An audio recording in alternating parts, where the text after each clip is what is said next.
My name is Gregory Hamilton, and this is The Highway to Heaven in 88 Steps. And today is day 64, and we just keep asking ourselves every day, because every day is the same. Sun comes up, sun goes down. We have a choice to do what? I choose to ask myself, what is it that I want to do with my God-given life?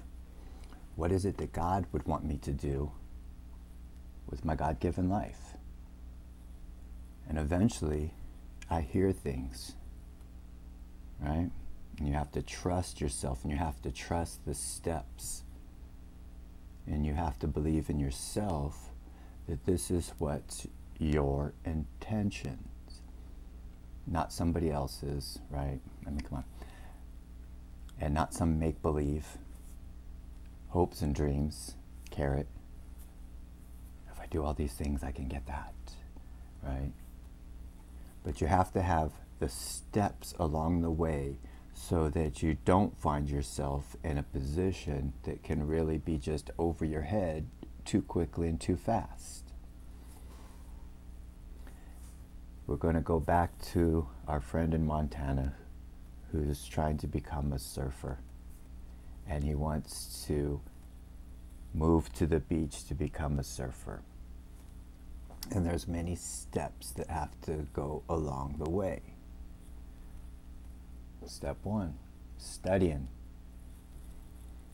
Step 2, getting yourself in shape. Even though you're not there, you have to then, mentally prepare yourself, right?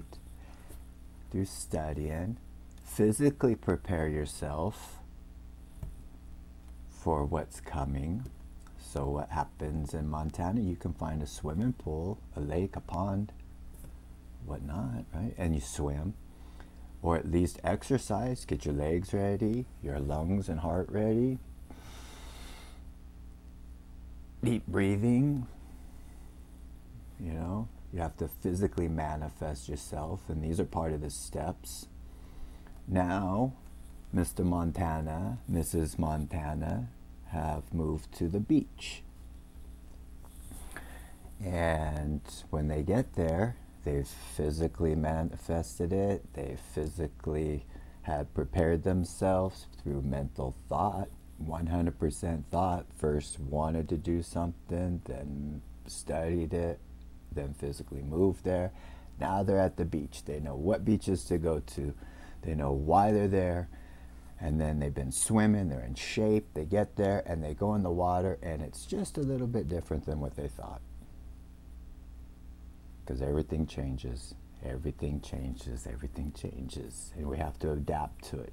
A pool and swimming pool has no current.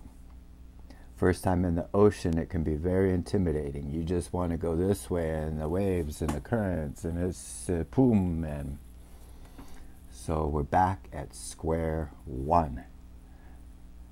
Wait, what?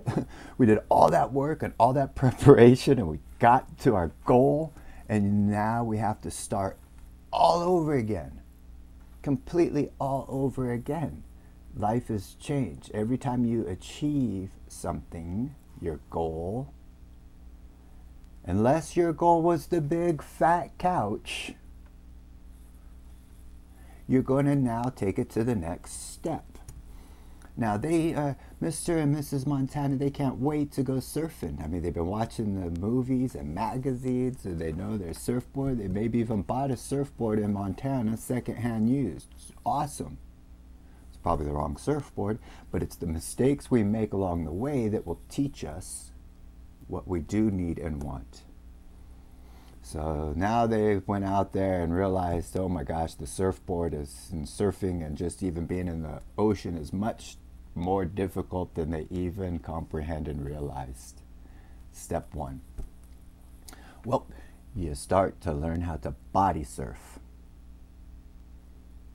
Just being out in the water, up to your waist will strengthen your legs. It will strengthen your knowledge of how the currents work. You're watching others, and you're getting a feel, the actual now feel of the studying that you've been doing. You're combining the two together and you're doing it. But you can see how Mr. and Mrs. Montana could get into a lot of trouble on their brand new surfboard, following their dream, going out into the surf, and maybe caught it in a moment where it was nice and calm, got out there, a big set comes in. So sometimes those baby steps are there on purpose to keep us from being out there, okay, right?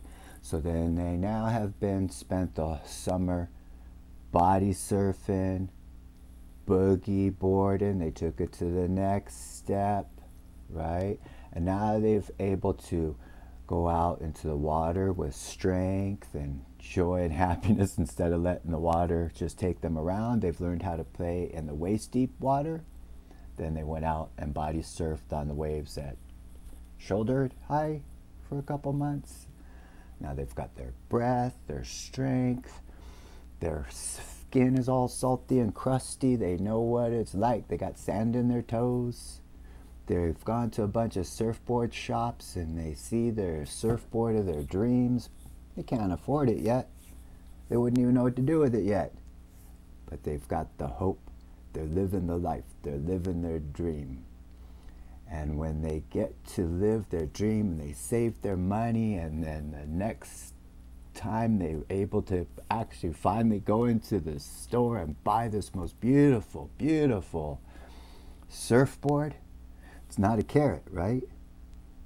Because it's part of the dream. It's a tool. See, use your carrots as tools, not as show off, not as. So now they're going to get their brand new surfboard. They maybe even had to combine their monies together because it's hard at first when you first start your dreams in your life and stuff. And so they've got one surfboard that the both of them can share, right? And they're getting ready to take off and do their thing. But they're going to have to start at square one again, aren't they? They don't know how to surf. They don't even know how to catch a wave yet on a surfboard. How to duck dive underneath the surfboard, underneath the wave. How to get to the lineup. They see how everybody else is doing it. But as we all know, studying and learning and seeing is different than actual physical doing. So remember, everything that we're doing is step, step, step. Baby step, baby step, baby step. And every time we get to that next level, that next notebook, that next step, that next when it's actually been physically manifested, you just start all over again. So one brick, one day leads to highways of unknown. And I pray for you and I pray for America.